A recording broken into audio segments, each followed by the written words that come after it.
I finally found it. Oh. Hi guys, this is Pyro with Tuesday, and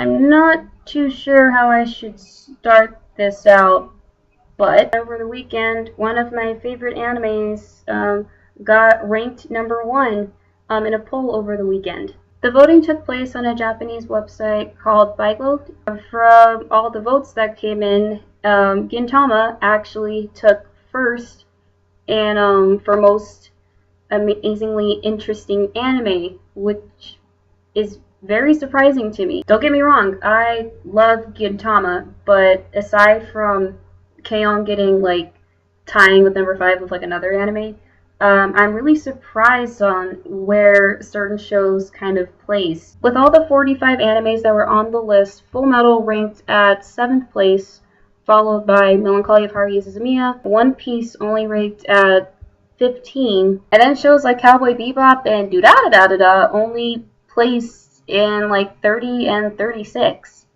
And it's more depressing that Digimon only got 41 with 14 votes. I'm actually looking at the list right now because half of these shows I know nothing about.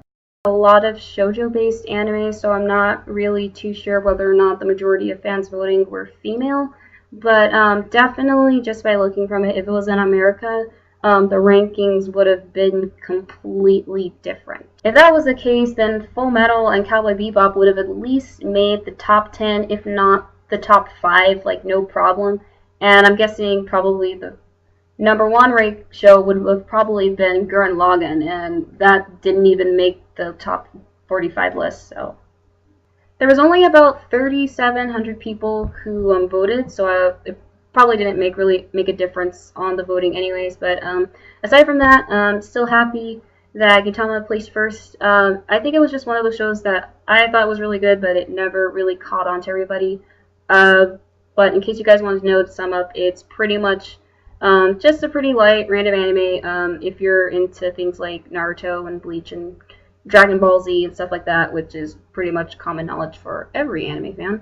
But I would definitely recommend it. It's random, and it doesn't really take itself too seriously. In response to Luluko's answer to my question from a couple weeks back, I found myself actually agreeing with her 100%.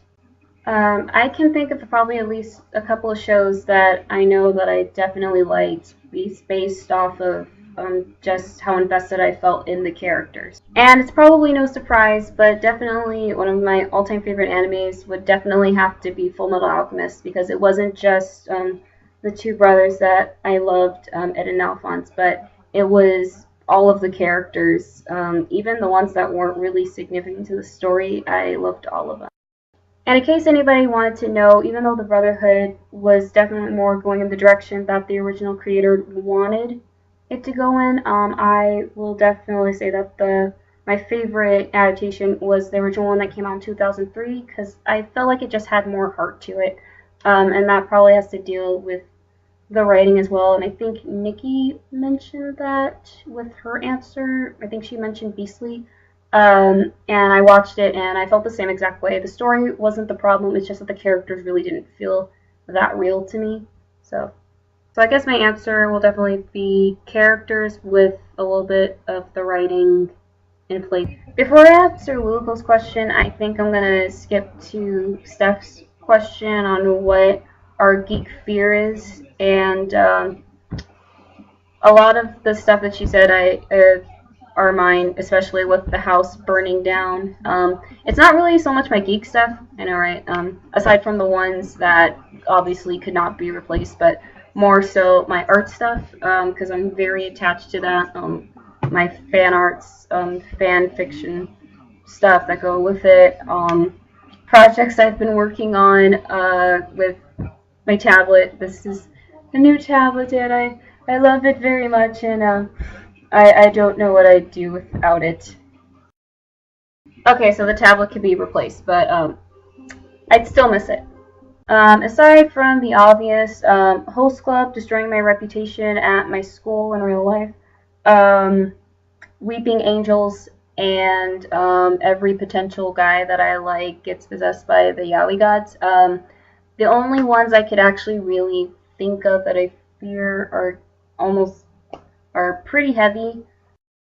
A lot of the stuff was more of things around the lines of just not being accepted more for as much as I live and breathe, you know, geek stuff.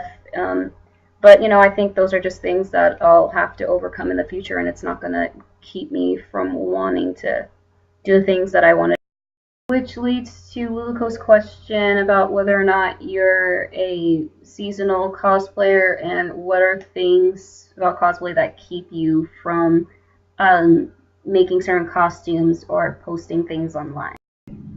As I mentioned in my audition video, I'm not as much of a cosplayer as I would like to be. I've made costumes since 2006, but I just haven't really gotten as involved in it as the rest of the girls have.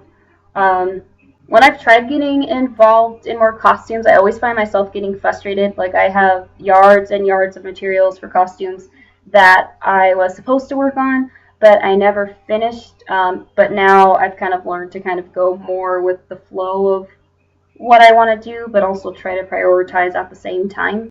Why don't I post my current pictures online? Because the best ones look like these. I am not a whore. But I like to do. Yeah, aside from one of my friends who actually took a photography class, none of us know how to work a camera properly, so either the pictures are just really bad quality or they were just really awful shots in general. So, yeah. It's one thing to be insecure about your pictures, it's another thing to know that they're just crappy. Speaking of which, I am working on a costume right now, or planning out a costume that I want to work on. I'm actually really excited to work on it. It has like a lot of different stuff to it that I've never done before. So yeah, you'll probably hear about that later in the future. I think that's it for today. I was looking out my window right here, and I saw two people outside who turned out to be my friends, and they came back and they gave me my Yu-Gi-Oh blanket. Ah!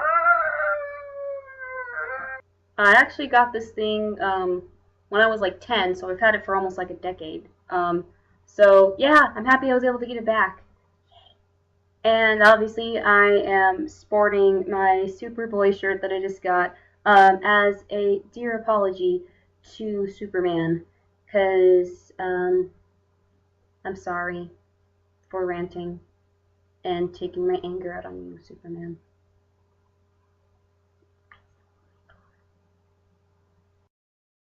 Which leads me to my question. I'm not sure if anyone asked this before, but what is your most prized possession? Is it an action figure? Is it a trading card? Let me know in the comments below, because I know what mine is now. Maybe this one too. But once again, don't forget to like the video, subscribe to the channel, leave as many comments as you possibly can, and stay tuned for the rest of the geeks this week. And this has been Pyro. Found my Blu-ray Shining Dragon, by the way. You know how many times I had to go see this movie to get this? I had to see it 4 times. You know what I ended up with 3 times? The stupid cotton ball monster. What is up with that?